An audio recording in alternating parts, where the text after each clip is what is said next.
Te damos gracias, Señor, que tu palabra cumpla la función por el cual fue escrita, para hablar a lo más profundo de nuestro espíritu, para que nuestro espíritu crea en tu palabra, para que nuestro espíritu se levante y nuestra carne mengue, para que vivamos conforme a lo que dice tu palabra. Que nos levantemos hoy en tu nombre, Señor. Gracias por vivir en nosotros, Espíritu Santo, por guiarnos a toda la verdad. Usa mi vida en esta mañana, Espíritu de Dios. Úsala para honrar el nombre del Padre y del Hijo. Gracias, Señor. Amén.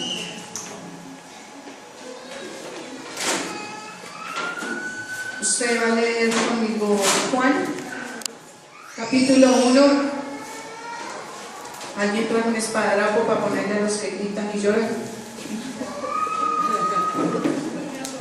Dígale a la mamá que esté con el hombre. ¿Quién va a estar hoy en cafetería? Perdón. ¿Quién está en la lista de cafetería? ¿Jenny? ¿Jenny también? Todo Jenny. ¿Quién le manda a hacer tanto arriba? No tengamos manos. Va a leer conmigo del 29 al 34. Juan, capítulo 1, 29 al 34. Lo va a leer conmigo. ¿Alguien no trajo Biblia? Juan 1, ¿qué? 29 al 34. Qué bonita.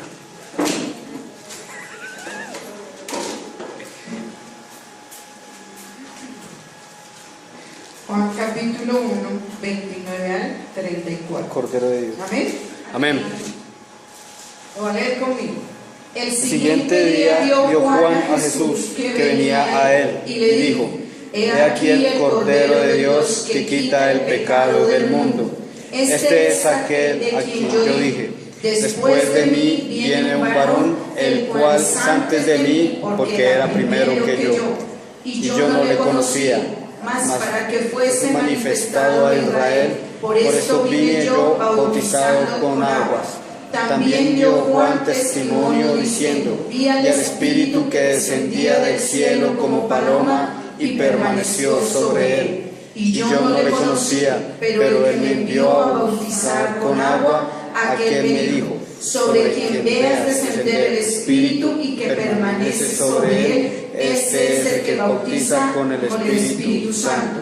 Y yo le vi y he dado testimonio de que este es el Hijo de Dios. Amén y amén.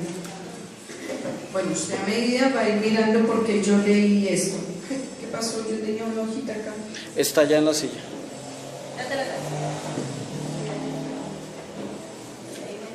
Voy a leer el testimonio de alguien, de una persona del seminario, una partecita del testimonio de lo que ha pasado en su vida con la palabra, a medida que está leyendo la palabra, a medida que está estudiando, cómo el Señor ha revolucionado mi vida, y me gustó. Dice, él se llama Jair Rojas. Desde hace ya 6 años, el domingo es el día que anhelo que llegue, con todo mi ser, porque es el día que me presento delante del Señor para agradecerle, para reconocer su deidad y su señorío, que todas las cosas provienen de Él. Hace algunos años no entendía que era rendir culto. En la iglesia donde me congregaba nunca me dijeron que era rendir culto, y por lo tanto para mí era una reunión más en la semana. Tanto así que mi vida cristiana se volvió más aún un activismo que un deseo por servir al Señor. Y de todos los primeros días de la semana, este es el domingo que más anhelo, porque es donde recordamos con la Santa Cena la muerte del Señor hasta que Él venga. Es en donde celebramos que Él nos redimió de nuestros pecados y que ya nadie nos puede inculpar, porque en la cruz Él llevó toda acta de decretos que nos era contraria. Ese es el mayor gozo de un cristiano, que el Señor nos sacó de la esclavitud del pecado y de la muerte para que ahora sirvamos al Dios vivo. Todos los primeros días de la semana venimos a recibir la palabra de Dios como mandamiento.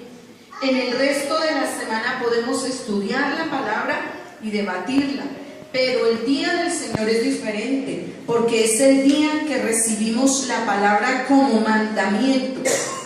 En este día del Señor, lo que vamos a aprender de Dios es que Dios es amor y qué significa el amor de Dios. Es un hombre que durante muchos años conoció de Jesús, y como él lo dice, el venir cada domingo a la iglesia se volvió una reunión más. Cuando entendió el verdadero sentido del cristianismo y que ¿para qué estamos? Para servir. Lo veíamos esta mañana, ¿cierto? Si como cristianos y teniendo la verdad no vivimos para servir, evaluemos que estamos haciendo la obra. ¿Amén? Bueno, entonces yo tengo un título en esta mañana para la prédica que se llama Sea limpio del pecado.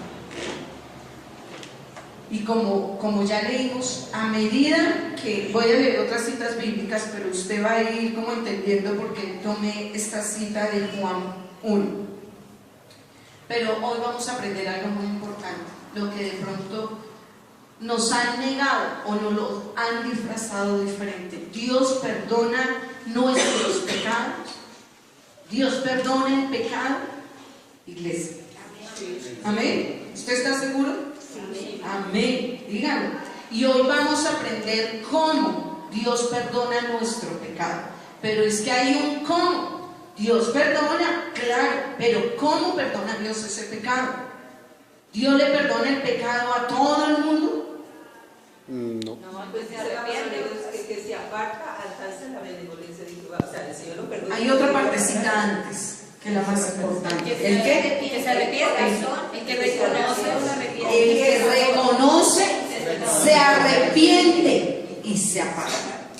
Hay un cómo, porque Dios no le perdona a todo el mundo el pecado. Hay un cómo Dios perdona, y lo dice la Biblia. Amén.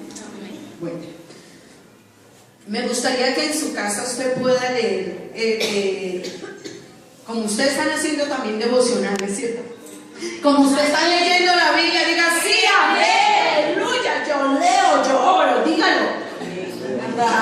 Diga amén, Amén. hasta que su alma le obedezca, su espíritu, y lo atormenta y no lo hace dormir hasta que usted lea la Biblia. Dígalo. Amén. Entonces en su casa usted va a leer Hechos, lea Isaías, lea los Evangelios. Le voy a hacer una pregunta en esta mañana. ¿Dios tiene nombre? Sí. Ustedes no me digan.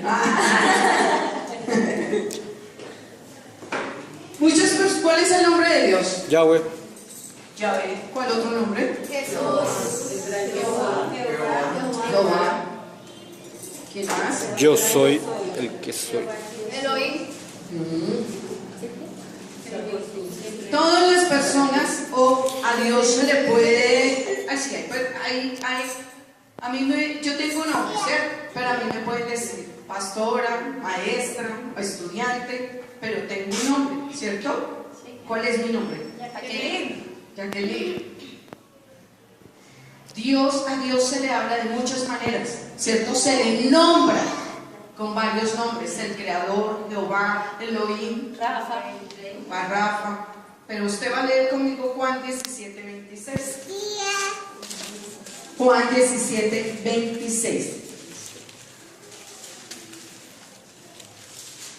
Y lo va a leer conmigo. ¿Qué dice?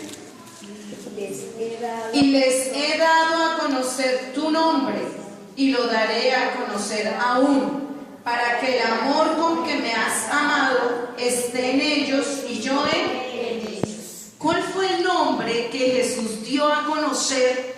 Que les dijo: les he dado a conocer tu nombre, papá. Papá, les he dado a conocer tu nombre. O Dios, les he dado a conocer tu nombre a ellos. Jesús. ¿Quién lo dijo? Ginny. Jesús. Dios tiene nombre. Jesús. ¿Lo sabía? El nombre de Dios es Jesús. Cuando el ángel se le apareció a la Virgen María, ¿qué le dijo? ¿Perdón?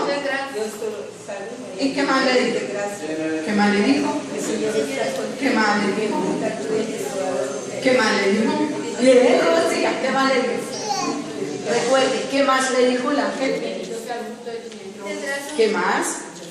Y tendrás un hijo, y tendrás un hijo,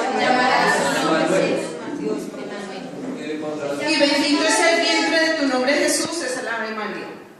Pero el ángel le dijo, y darás un hijo, tendrás un hijo, llamarás su nombre Jesús.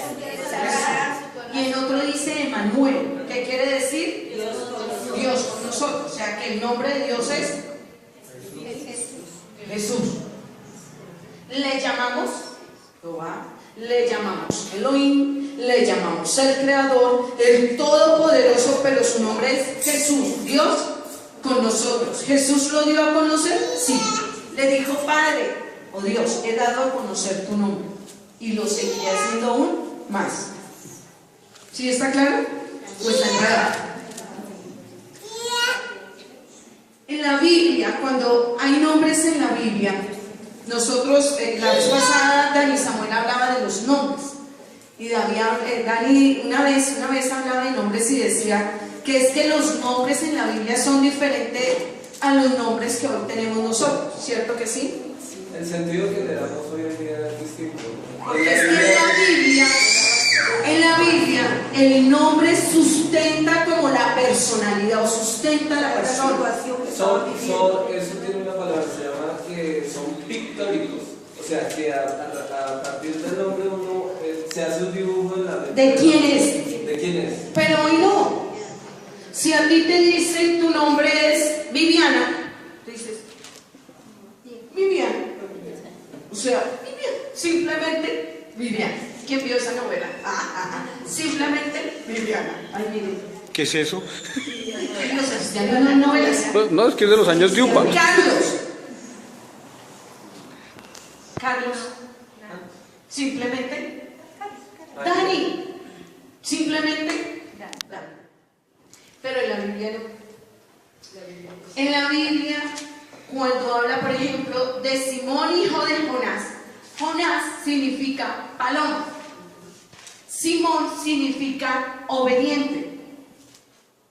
Simón, hijo de Jonás, dijo Jesús. O sea, Simón, tú eres obediente a la paloma. ¿Y la paloma aquí a quién simbolizaba? Espíritu Santo. Espíritu Santo. Yo cuando en Juan leíamos el Cordero y vi descender, dijo Juan, sobre él una paloma. El Espíritu Santo en forma de... Eso significa Jonás.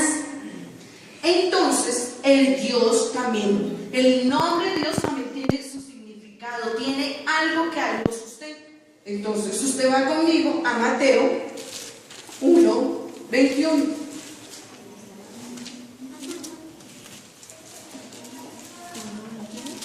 Mateo 1:21. Y darás a luz un hijo y llamará, porque salvará a su pueblo. ¿Cómo dice? Dará a luz un hijo y llamará su nombre Jesús, porque él salvará a su pueblo de sus pecados. ¿Sí ven? Sí, eso significa salvación. Ese es Dios. O sea, lo que sustenta el nombre de Dios, ¿cuál es? Que Él es que Él es Salvador, que Él salva. Eso es lo que sustenta. Así como Simón, hijo de Jonás, quiere decir obediente a la paloma, Dios significa Salvador, que Él nos salva. Lo dice la palabra, ¿verdad que sí? Que Él nos salva. Ese es su carácter. Tengo un conflicto en cuanto a los nombres en hebreo. ¿Moisés es el mismo en hebreo al latín y al español? ¿Es lo mismo? No, o sea, yo sé que Moisés es en hebreo, pero yo no sé en latín, no sé. Moisés, Porque es que, por ejemplo, es que Moisés en hebreo significa salvado de las aguas. pero es que, por ejemplo, en el mesianismo, ellos llaman a Jesús Yahshua Yamashiach. Yahshua, que si le dice Jesús es como invocar otra cosa que no está bien dicho. A la traducción. Eso es como el que se llama Johnny, el que se llama Juan. Sí. Simplemente en Es traducción. no es que signifique. O sea, no es que signifique. ¿Cómo se pronuncia, por decir Jesús? O cómo lo pronuncian ellos a su Mesías, Yamahir. ¿Cómo lo pronuncian los hebreos, los judíos? O sea, ellos. Acuérdate que el concepto que ellos tienen de la salvación es uno, de su Mesías es uno, del Maestro es uno. Como ellos, Jesús no es su Salvador, Jesús, el Hijo de José y María, no es su Salvador. Si yo viajo a Israel, a mí me dirán Samuel.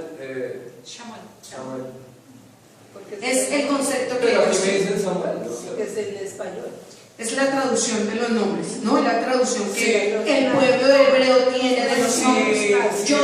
Joshua, para el pueblo de Israel, Joshua significa guerrero. Joshua es guerrero. Si David va a Estados Unidos, le van a decir David. O sea, la traducción. Es traducción del nombre, dime, Orlando. También es el rabino. Sí, porque rabino es maestro. Rabino es maestro, rabino. Los rabinos que vemos por ahí, le decían rabí, porque para el pueblo judío Jesús fue un maestro, porque ellos vieron su descendencia y ellos esperaban un salvador, pero que venía como un guerrero, pero salvarlos de la opresión romana, salvarlos de la injusticia romana. Y al contrario, vieron un supuesto salvador que simplemente fue preso y fue muerto por predicar o por profetizar. Entonces para ellos fue un maestro, no fue. El pueblo de Israel está esperando al Salvador. Por eso la palabra dice, vino a los suyos y los suyos no le recibieron. no le recibieron. Pero gracias a Dios, porque por eso entramos nosotros. En Juan 17, 11 y 12 dice: me voy a quedar en el mundo, pero ellos están aquí y yo voy a ti. Padre Santo, cuídalos por el poder de tu nombre, el nombre que me diste, para que sean uno, así como tú y yo. Mientras estuve con ellos los protegí, ninguno de ellos se perdió, excepto el hombre que estaba destinado a... Lo que pasa es que Dios,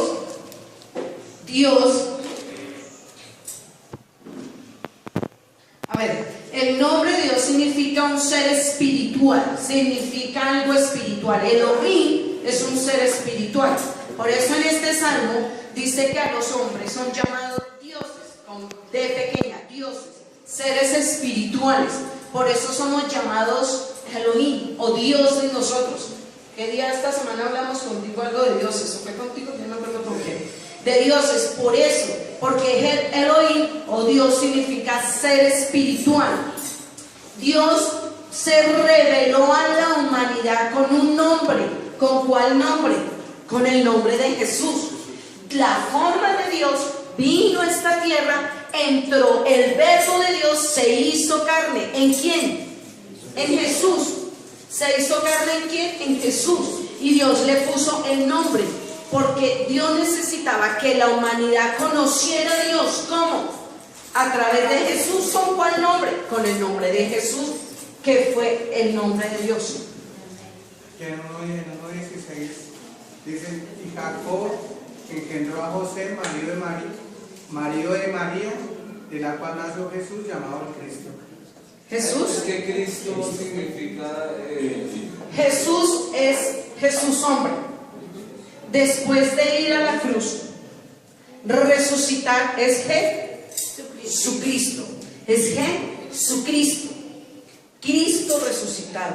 Jesús como hombre, Cristo resucitado. Jesús en la cruz, Cristo resucitado.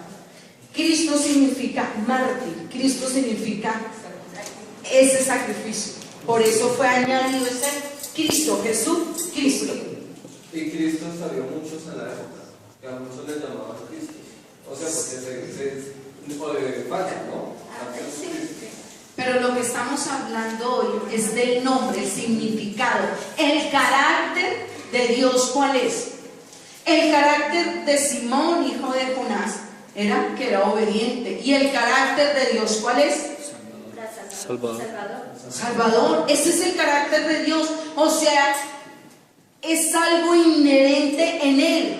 Él no puede dejar de serlo. Dios no puede dejar de ser Salvador. Está en Él. Por eso Él salva. Por eso Él perdona. Pero la palabra nos enseña cómo Dios perdona, que es lo que vamos a ver hoy. ¿Cómo usted puede entender de que usted es perdonado? ¿Cómo usted puede saber que sus pecados son perdonados? ¿Cómo podemos salir a la calle y decirle a la gente, oye, es que tu pecado es perdonado? Sus pecados son perdonados. Amén. ¿Qué desea Dios entonces para el hombre? ¿Qué desea Dios? ¿Qué desea Dios para el hombre? Que tenga vida, que sea. Vamos a ir a Miqueas 7.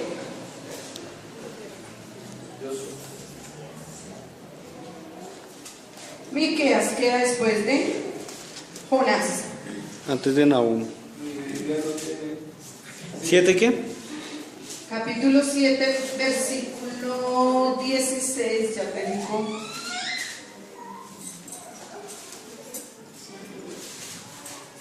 Miqueas capítulo 7, 18 al 19. Que Dios como Que tú Dios como tú. perdona. Vamos a leerlo.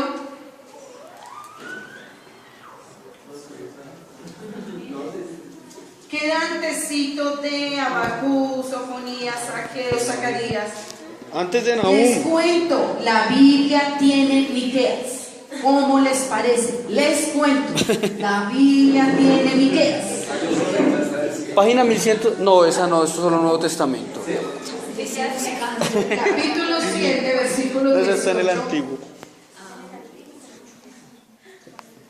Que Dios como tú, que perdona la maldad y olvida el pecado del remanente de su heredad, no retuvo para siempre su enojo, porque se deleita en misericordia. Él volverá a tener misericordia de nosotros, sepultará nuestras iniquidades y echará en lo profundo del mar todos nuestros pecados.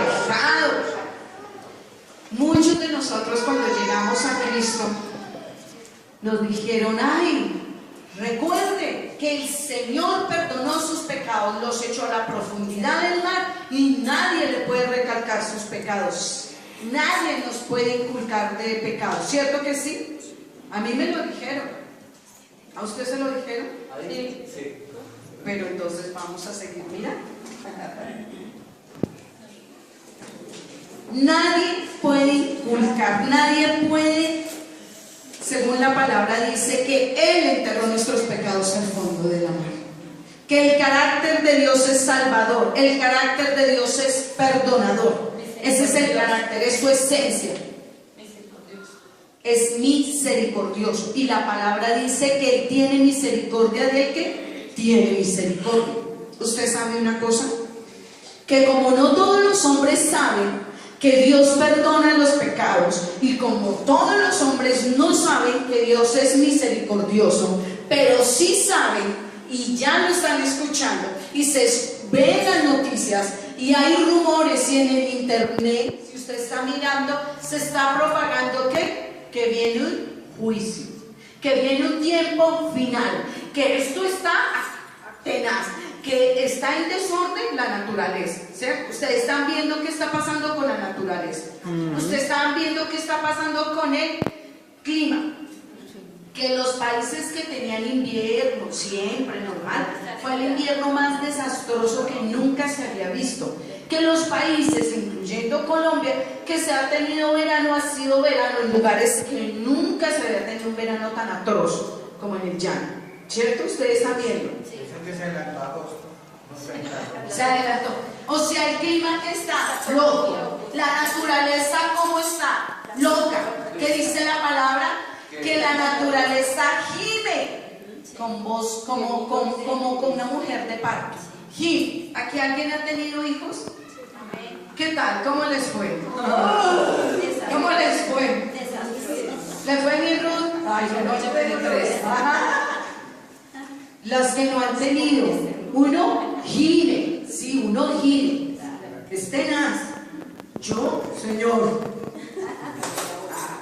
Entonces, así está la naturaleza. Todo está al revés, pero ¿por qué? Porque viene un juicio sobre la tierra. Hay juicio sobre la tierra, lo dice la palabra. Cuando usted la lea, Como usted la lee, Amén, amén. Como usted lee Apocalipsis, ¿cierto? Usted la va a entender. En parte es en Israel, que Joel habla sobre eso, lo que va a suceder en Israel, que la gula se va a enfurecer. O sea, ahí está ya la palabra escrita. Y no es sobre Israel, O sea, en Israel pues se va a ver. sobre el mundo, sobre el universo.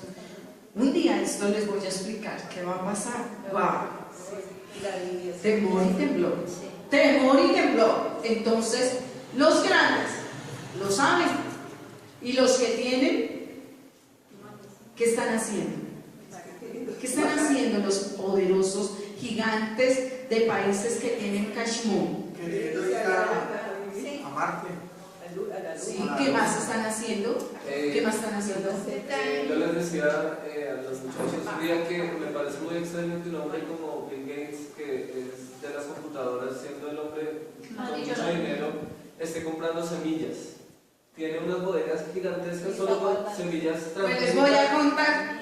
Los ricos de la tierra se están escondiendo para el día del juicio. O se quieren esconder para librarse del día del juicio. Pudieran esconderse. Se quieren esconder. ¿Y qué están haciendo? En Estados Unidos están comprando las bases de los misiles ya usados. Donde están esos misiles, como son unas bases anchas, están construyendo apartamentos subterráneos.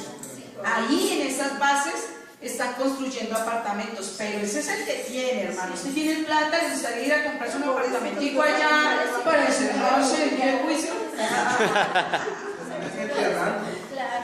Están construyendo apartamentos para esconderse del día del juicio. En el Polo Norte hay una bodega con semillas, una bodega inmensa donde están guardando semillas, alimento.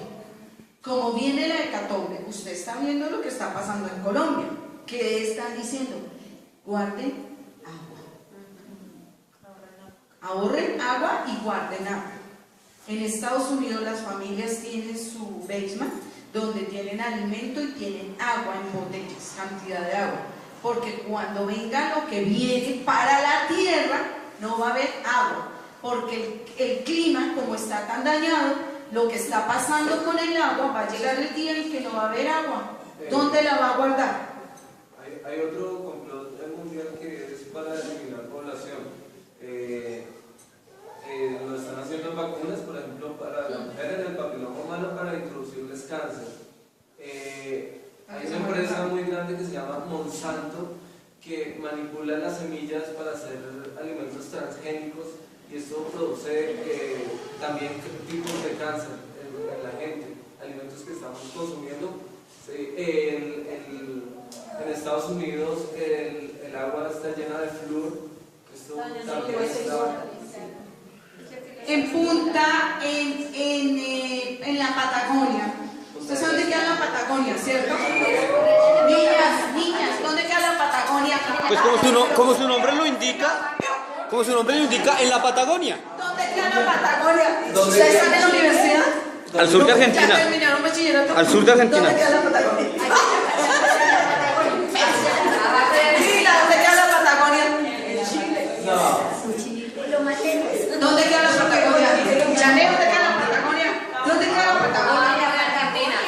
Abajo en la tierra. Abajo de América del Sur, abajo de Argentina. ¿En la Patagonia? América del Sur, en la última parte de la colita de Sudamérica. Pero algunos asistentes a Abba Padre están diciendo que Abba Padre queda en la Patagonia. En la Patagonia, al sur de la Patagonia también hay búnkers donde los que tienen dinero se están escondiendo o se van a esconder. Ya tienen todo programado, ya tienen sus camas, alimento, todo allí. Ellos que tienen dinero, ellos que no leen la Biblia, saben que viene un día, que viene un juicio. Usted lo sabe. Miqueas nos habla de que Dios tiene misericordia y que Él nos perdona. ¿Quién como tú? ¿Quién como Dios? No hay nadie que perdona. Usted lo vive día a día. A usted le hacen daño y usted perdona el momento. No sea mentiroso, le cuesta. Ay. ¿A usted le perdonan fácilmente sus embarradas? No, hasta el resto de su vida día se lo refriega. Todo el tiempo se acuerda, chupe, para que aprenda. Entonces, Dios es el único que tiene misericordia y perdona nuestro pecado. Pero Él no le perdona a todo el mundo. Usted tiene que saber cómo perdona a Dios para que se acoja a ese perdón, para que ese juicio no llegue, porque llega. ¿Usted ha disfrutado de un perdón de una deuda que usted debe $1.000.000 de pesos? Dice, deje así, ya no me lo pagues. Uy, qué bien ser, qué bonito fuera. Bueno, de un más pequeño, 500. ¿Quién ha disfrutado una deuda de 500 la perdona? La gente no perdona. Antes dice, está demorado, toca que pague intereses. Es que no hay otro igual. Y ahora venga conmigo a Salmo 32. Ahí sí hay salmos. Atrás. Salmo 32. Creo que no puedo seguir grabando. Me duelen las manos. Salmo 32 dice: bienaventurado aquel cuya transgresión ha sido perdonada y cubierto su pecado. ¿Sabe qué significa esto? Bienaventurado aquel. ¿Usted sabe quién escribió este salmo? David. David. ¿Sabe cuándo lo escribió? ¿Cuándo qué? Cuando cayó con Betsabé. Él mató al esposo de una severa vieja, lo mató, se acostó con esa severa vieja, luego lo mató y al momentico escribió el salmo. Se arrepintió y escribió el salmo, ¿cierto que sí? Él escribió el salmo después de haberla embarrado con Betsabé. No. Por eso. Él se hizo el loco. Sí. Exacto, David se hizo el loco. ¿Usted sabe qué hacen los gatos cuando se acuestan o cuando tienen relaciones con las gatas? Se hacen el loco y salen a volar. Salen corriendo, como que le coge fastidio a la gata. A algunos hombres les pasa igual, ¿no? Eso hace el gato. Y eso hizo David. Se hizo el loco hasta que Dios envió a Natanael y le dijo, hasta que lo ¿qué pasó, David? Mira, y le puso un ejemplo. Mira a tal persona teniendo tantas ovejas y le quiso robarla de allí, comerse esa oveja y papá y dijo, uy, malvado. Sí, ese eres tú. Ese eres tú. ¿Por qué Dios lo hizo? Porque Dios no lo dejó así, que David mismo cayera en cuenta de su pecado y David un día pidiera perdón. ¿Por qué Dios mandó al profeta Natán? ¿Por qué? Porque Dios tiene misericordia de David. Y falta algo. Sí. Porque si no envía a Natán, David se pierde. Se pierde por la misma misericordia que Dios tiene. Cuando usted y yo la embarramos, cuando usted y yo pecamos, ¿qué hace Dios? Pues empieza a poner mano dura con nosotros. ¿Por qué? Porque nos ama, porque tiene misericordia y porque no quiere que nos perdamos. Donde Dios no ponga su mano dura, nos perdemos. Porque David era un hombre conforme al corazón de Dios. Porque era muy sensible, era muy sensible a la palabra. Y él cuando caía, no volvió otra vez a caer en lo mismo. Era un hombre que realmente se arrepentía. Porque él prefería que Dios juzgara e hiciera, porque más adelante Dios dice, bueno, usted falló y estas son las consecuencias, escoja qué quiere. Y las tres eran terribles, pero David dice, no. Cuando yo hablo de hombre y mujer, ¿cierto? Sí, usted lo sabe. Cuando la Biblia habla de hombre y mujer. Cuando un hombre o una mujer no la embarra, no peca, no falla, es bien cristiano, ese es un hombre y una mujer conforme al corazón de Dios, ¿cierto? No, porque uno está lleno de fallas. Estamos hablando de que no la embarra. No, la palabra es juicioso. Como una monja. Como las monjas no la embarran.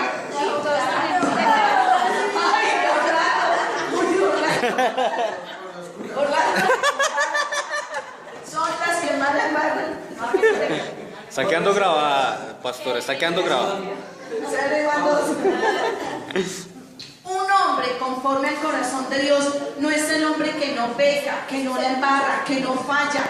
Un hombre conforme al corazón de Dios, como Dios le dijo a David, es porque era un hombre que aún sabiendo, sabía, entendía que la había embarrado, reconoció su pecado, se arrepintió y pidió perdón. Y se apartó. Ese es un hombre conforme al corazón de Dios, que reconoce que le embarró, que se arrepiente, que pide perdón y que no vuelve a hacer.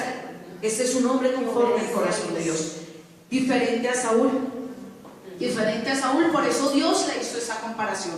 Un hombre conforme al corazón de Dios, porque la palabra dice que no hay justo ni aún uno. No hay justo, ni el mejor cristiano, ni el mejor pastor, ni uno. Todos, dice la palabra, todos. No, Amén. pero quería hacer la excepción que sí hay monjas, hay pastores que son buenos, consagrados. Pero que eso no las hace. Es que la consagración al servicio, la consagración a la palabra no es falta de, no es ausencia de, no es ausencia de embarrarla, de fallar o de pecar, no es ausencia. O sea, las tentaciones están afuera. Dice encerrar allá. Aún en que están los monjes, estos monjes que viven o los ermitaños que dicen que se van al monte para no pecar, porque al ver las mujeres los hace pecar, están en la tierra los hace pecar, entonces se van al monte, no pecan, no hay justo ni aún. Ya un poco de Pero hay algunos, iglesia, pero hay algunos que dicen, Señor, tú sabes que yo soy polvo, tú me hiciste polvo. ¡Ah, qué malvado! Aparte eso Dios le sale a deber por haberlo hecho del polvo. Sí, Señor, tú sabes que yo soy débil, soy carne, Señor, tú lo sabes. No, pues sí tienes razón, la culpa ahora es mía. Como le pasan los papás, regañan a sus hijos. Yo como soy igual a usted, como usted es mi mamá, usted no me enseñó, ahora la mamá le sale a deber. ¿Sí o no? Vaya y reprenda a sus hijos adolescentes. ¿Para qué me trajo a este mundo? Ahora la mamá le salió a deber por haberle dado vida. Dígame que así no hacemos. Hacer bien, no sé cómo que le dice lo mismo a su mamá.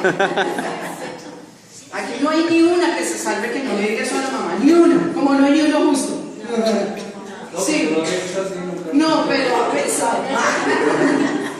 Es lo mismo. Adiós, yo soy polvo. Tú me hiciste del polvo. Soy carne, soy débil. Ahora le salimos a deber a Dios. Pero Dios, ¿qué pide de nosotros? Tener un cambio de vida. ¿Cómo lo llegamos a tener? Cuando nosotros nos arrepentimos. ¿Qué es arrepentirse? Ustedes todo el tiempo me han dicho, el que se arrepiente, ¿qué es arrepentirse? Confesar. Cambiar de reconocer el pecado. Yo voy haciendo lo malo. ¿Qué tengo que hacer? Reconocer que estoy haciendo lo malo, arrepentirme, cambiar de rumbo, dar un giro a mi vida, dar un giro, irme por cuál camino. O más bien, este era el que yo iba por el izquierdo, me voy por este camino, por el camino de Dios. Por el camino de Dios, porque Él es el único que puede cambiar la maldad de mi corazón. No tenemos maldad en nuestro corazón. ¿Quién aquí no tiene maldad en su corazón? Yo soy la primera que levanta la mano. Levante la mano. Usted no tiene maldad en su corazón. El hombre es maldadoso en su corazón porque es hombre por su naturaleza. Hay maldad en el corazón del hombre. Yo tengo que estar caminando siempre por el camino de Dios, porque Él es el único que puede cambiar el corazón. Entonces, como le dice aquí Miqueas, aquí dice que hay que ofrecerle a Dios. Muchas veces para la gente, en la Biblia la palabra sacrificio significa olor fragante. En la Biblia la palabra sacrificio es como olor fragante a Dios. Es algo que a Dios le agrada. Para nosotros, aquí, para nuestro concepto, sacrificio es, ¿sí o no? Látigo es. Por eso para muchos, Es un sacrificio venir a la iglesia. Es un sacrificio rendirle culto a Dios. Es un sacrificio, ¿verdad que sí? Para muchos es, Dios mío, pero toca.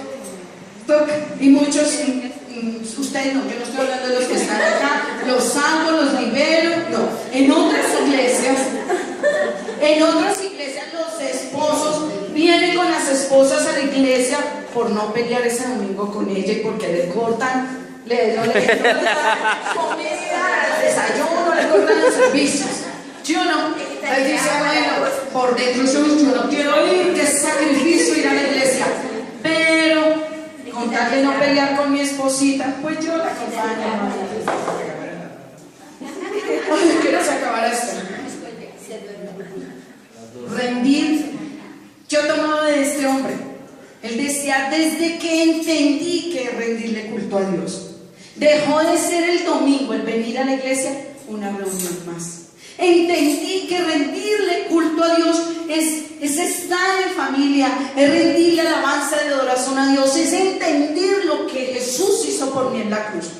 Es un sacrificio, porque es solo perfume grato a Dios el venir. Lo hago con toda alegría. Ay, es el día más esperado de la semana. Igual que usted, pastora.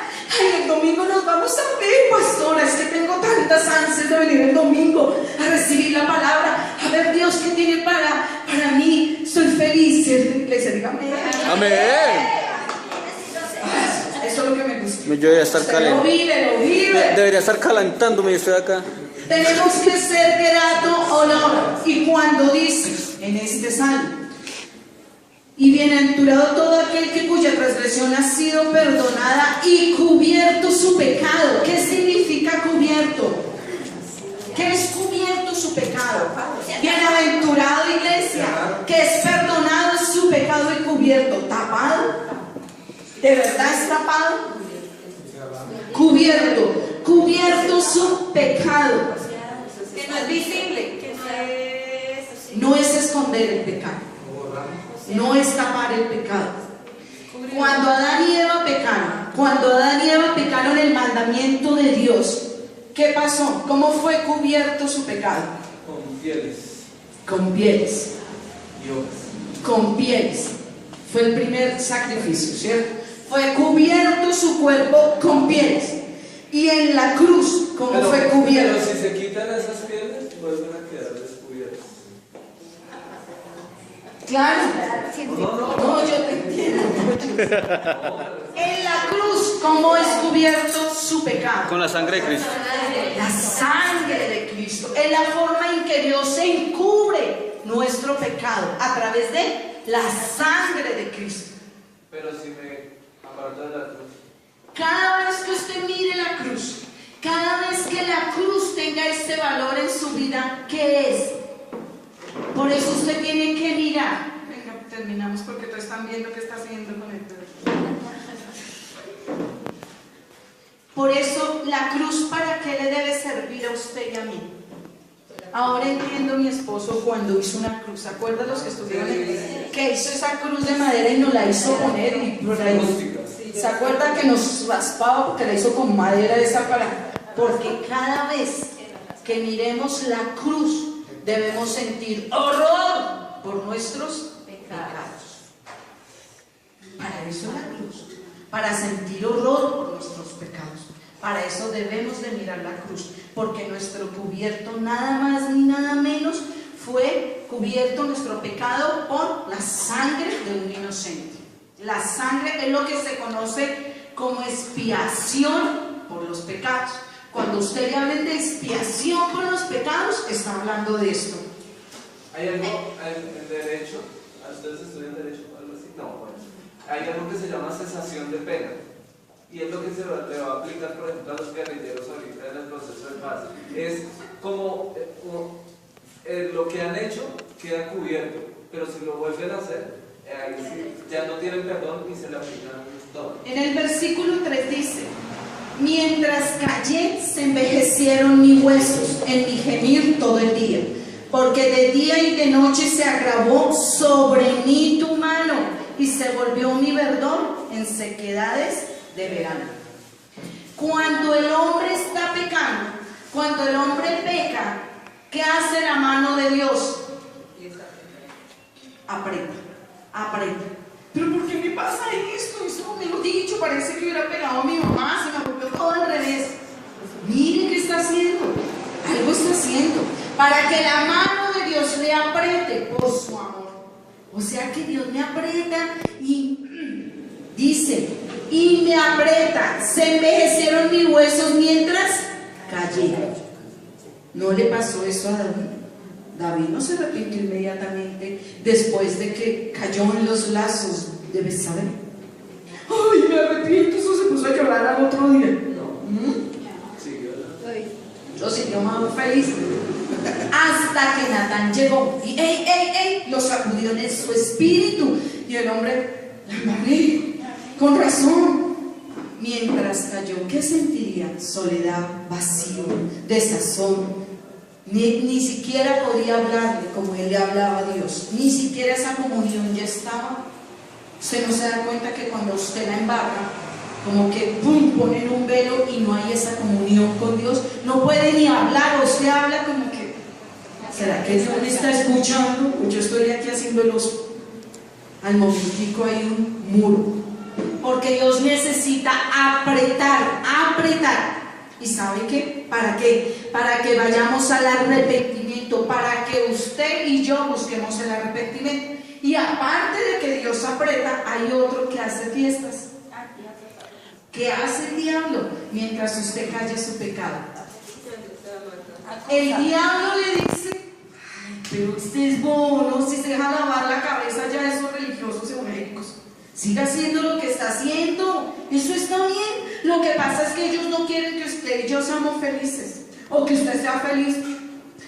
Allá no quieren que usted disfrute la vida. Dios, ¿para qué nos puso en esta tierra? Pues para disfrutar de los placeres. Entonces, ¿para qué puso las mujeres? ¿Para qué? Comer y beber, que mañana moriremos. ¿Para qué puso los hombres? A ver, ¿para qué puso el trago si fue Dios el que lo hizo?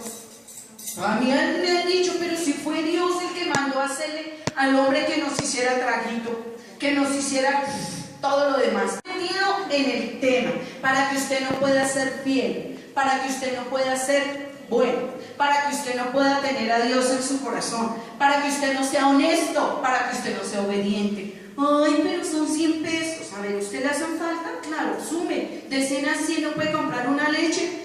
A ver, Dios no se va a poner bravo porque usted quitó 100, 200 pesos. A ver, eso no es pecado. Pecados son los que roban millones. Miren todos los del gobierno.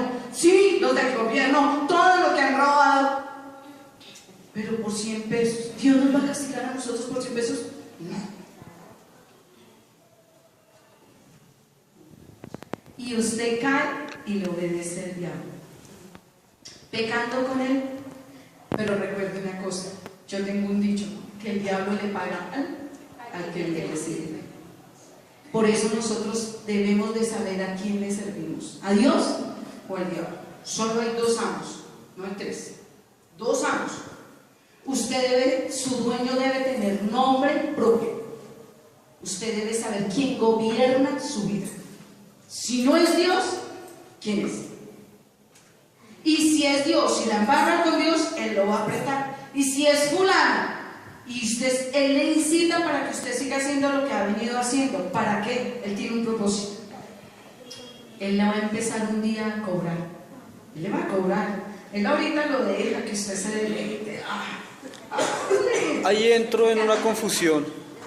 Si Dios nos aprieta cuando cometemos el pecado, como hablábamos antes, que el cristiano es sufrido, que el cristiano es tribulado, si uno está llevando su vida tratando de liberarse lo más que pueda del pecado, ¿a raíz de qué esa tribulación? Bueno, ya entraríamos a hablar de otro tema y otro domingo te lo explicaría, pero ahorita te doy la puntada. Una cosa son las pruebas del creyente, el que trabaja en la obra y sirve, como hablamos en Pedro, como habla Juan, del que sirve a Dios y es atribulado por servir en la obra. Porque también recuerde una cosa, el hombre que le sirve a Dios, la mujer y el hombre que le sirve a Dios siempre va a tener un opositor, siempre tiene un enemigo, que fue el enemigo de Jesús. ¿Quién es? El diablo. ¿Cómo daña nuestro caminado el diablo? ¿Cómo quiere destruirnos? ¿Qué nos dice? Maldiga a Dios. ¿Usted lo maldice? No, yo no lo voy a hacer. Que venga y se me presente, diga que Dios no existe. ¿Cómo no? Olvídese, es cuando más. Él no nos va a atacar a nosotros diciéndonos, maldiga a Dios. No, sabe que Él es sutil, es que es astuto. Él lo hace con las relaciones interpersonales. Ahí es donde Él trabaja, con padres e hijos, con los esposos. ¿A usted no le pasa que preciso el domingo, el sábado, usted el lunes se contentó con su esposa y el martes, eso parece un viernes, lunes, martes, miércoles y el jueves algo empieza a pasar? Yo no sé si es que empieza a incomodarle la esposa o el esposo, la mamá o el papá, pero algo pasa entre jueves, viernes y sábado. Y preciso el domingo para venir a buscar de Dios, usted está agarrado de la muela. A mí me pasó. Yo el lunes con mi esposo era el mejor día. Ay, Dios mío, pero pues yo no sé qué pasaba el sábado. Viernes y sábado y era el agarrón. El lunes pasta. El agarrón del siglo. Y el domingo, porque eso es el trabajo de Satanás. Dañar las relaciones interpersonales. Ahí es donde él trabaja y es donde usted tiene que saber. Por eso el enemigo también empieza que cuando usted le sirve a él, cuando él es su dueño, cuando usted hace lo que él le agrada, él lo deja y lo sigue haciendo, pero después le pasa la cuenta de cobro. Él también empieza a hacer lo suyo en su vida. Mi pecado te declaré, dice el versículo 5, y no encubrí mi iniquidad. Dije, confesaré mis transgresiones a Jehová, y tú perdonaste la maldad de mi pecado. Dios perdona. Aquí en este versículo 5, el Señor nos llama y nos aprieta en el momento que sentimos eso, cuando sabemos que no estamos haciendo lo bueno. Es que no estoy hablando de los que están sirviendo, no estoy hablando de la persecución, no estoy hablando del que hace la obra, el que está haciendo lo malo. Dios empieza a apretarle, como a cerrarle, usted mismos y yo lo decimos, la vaina no me está saliendo, el camino se me está cerrando. ¿Qué no está haciendo bien? La Biblia dice, pudiendo hacer lo bueno no lo hacemos, es contado por pecado. Examinémonos, mirémonos que no pensamos bien, que no hablamos bien, que no hacemos bien. Pensemos, no, pero es que pecar no es solo tener un hombre o otro hombre o ir a hacer fornicación o adulterio. Eso no solo es pecado. Pecado es desobedecer la palabra de Dios. Pecado es no hacer la voluntad de Dios. Pecado es cuando Dios me ha dado su vida, me ha dado todo lo que yo soy, me llama a servir, no lo hago. Pecado es cuando leo la palabra, no la practico. Pecado es todo lo que la palabra a mí me muestra. No, pero mentimos, decimos no, pero yo solo dije una mentira chiquita, necesitaba decirla. No, la palabra dice que el que miente nunca se afirmará delante de Dios. Pero es que es así. No, lo siento, es que la palabra lo dice. Es examinarlo. Yo ahorita no estoy para decirle cuál es su pecado. No, usted lo tiene que examinar. Y estoy hablando al cristiano, no al inconverso. No estamos hablando de una persona que no conoce de Dios. Ustedes han visto las personas como los brujos que les sirven a Satanás. ¿Cómo son? ¿Cómo son? ¿Cómo terminan esas brujas enfermas? Viven en chiqueros. Viven en chiqueros. Nietzsche es un filósofo, fue un filósofo. ¿Cómo murió? ¿Cómo terminó? ¿Usted sabe? ¿Y sobre quién está basada? Y hoy la filosofía, ¿sobre quién está basada? Sobre él. ¿Cómo terminó? Loco en un sanatorio comiendo su popó. ¿A quién le sirvió él? A Satanás. ¿Qué dijo él de Dios? Que Dios había muerto, que Dios no existía, que Dios no era real. ¿Cómo terminó? Que yo soy Dios. Pidiéndole, pero también ya a punto de morir, pidió que si Dios existía, por favor, tuviera misericordia. Y lo peor, usted sabe que hay muchos teólogos que citan a Nietzsche, que leen de Nietzsche y que su teología y hoy la filosofía está basada en él. ¿Y cómo terminó? ¿Quién fue su dueño? ¿Quién fue su amo? Hay un libro que escribió José Germán Castro Caicedo que dice las brujas. Germán Castro Caicedo. ¿Qué dije? Germán Castro Caicedo escribió un libro que dice las brujas la política y otros demonios. ¿Usted está entendiendo? Si un hombre como él supo y vio dónde están los demonios, ¿cuánto más nosotros? ¿A quién le servimos? El diablo es malo y mentiroso y asesino, así como el carácter de Dios es que salvador. El carácter de Satanás es mentiroso y asesino, es malo, él no puede ser bueno. Por eso un hijo o un muchacho que esté metido en la droga, él es feliz y le pone más y le pone más. ¿Para qué? ¿Qué hace un hijo metido en la droga? Va a la casa, coge lo que sea de la mamá, la licuadora, lo que encuentre, va y lo vende. Y si puede venderle la cama, la vende. Contaba el testimonio un muchacho que fue, le dijo al pastor, la mamá fue, le contó al pastor que el hijo estaba en la droga y le dijo: se llevó mi cama, ahora tengo que dormir en el piso, se llevó mi cama para venderle, meter droga.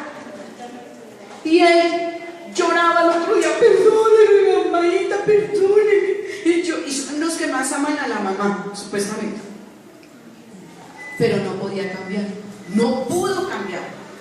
¿Quién era su amo? No podía cambiar, porque él es malo. Dios es bueno, Dios es bueno, Dios sí perdona, Dios sí levanta, Dios sí restaura, Dios perdona, Dios es bueno. Pero Él necesita que tú y yo reconozcamos nuestras embarradas, reconozcamos nuestro pecado, vayamos a Él, nos arrepintamos y cambiemos de dirección de nuestro camino, que caminemos por el camino de Dios, que Él sea nuestro dueño y no aquel. Él nos va a apretar si la vamos, si empezamos a hacer así, Él empieza a apretarnos, a jalarnos, porque tiene misericordia, porque no quiere que nos perdamos. Él no nos va a apretar, Él nos va a poner todo, pero viene la cuenta de cobro. Se la puso a Nietzsche, se la puso a miles de brujas. A Nietzsche se la puso, listo, Él le sirvió y mire cómo terminó. ¿Se salvó? No sé. ¿Cómo Dios puede entonces bendecirnos? A veces hay mucha gente que está por este lado: Dios, ¿por qué no me bendices? Dios puede bendecir al que no es su propiedad. Yo soy de su propiedad, ¿cierto? Cuando usted está por el camino de Dios, usted es la propia de Dios, Él es su dueño. Entonces, ¿Dios qué hace? Lo bendice. Lo bendice o no. Pero si Él no es su dueño, ¿usted le puede reclamar a Dios que lo bendiga? No puede. No puede. Hay una parte en la Biblia que yo se las voy a leer, en Apocalipsis, donde habla de la mujer. Allí habla que la mujer será perseguida y su descendencia. Cuando habla de la mujer y la persecución a la mujer y a su descendencia, está hablando de la iglesia, la persecución a esa iglesia, y a la iglesia y a su descendencia. A esa persecución es que nosotros somos blanco de Satanás, porque está escrito.